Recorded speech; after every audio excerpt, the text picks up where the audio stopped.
সম্পদ একটা পরীক্ষা। তাহলে যাদের ধন সম্পদ নেই তাদের জন্য ধনীদের তুলনায় বেহেশতে যাওয়াটা অনেক সহজ। আল্লাহ এক একজনকে এক একভাবে পরীক্ষা করেন। সেজন্য আল্লাহ বলেছেন তোমাদের ধন সম্পদ যেন তোমাদেরকে আল্লাহ তাআলার স্মরণে উদাসীন না করে। এটা একটা পরীক্ষা।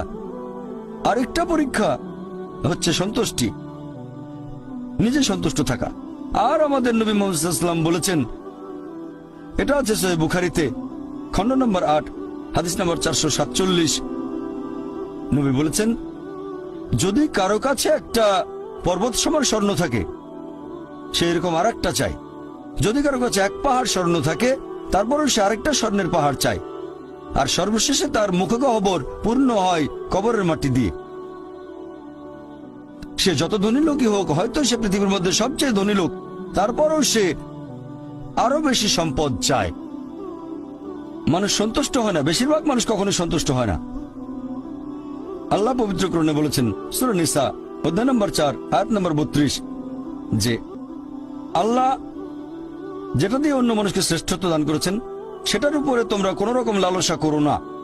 এভাবে বলবেন না যে হে আল্লাহ তুমি অমুককে অনেক সম্পদ দিয়েছো, অমুককে অনেক সুন্দর একটা গাড়ি দিয়েছো। এমন কিছু আল্লাহর কাছে চাইবেন না যেটা অন্য কাউকে আল্লাহ দিয়েছেন।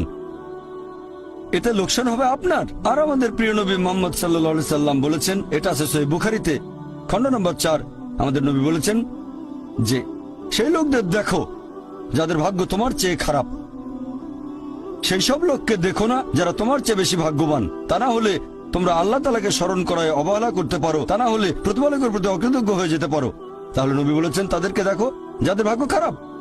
তখন আপনি বলছেন আচ্ছা এই লোকটার তো কোনো গাড়ি নেই, আমার একটা মারুতি অন্তত আছে।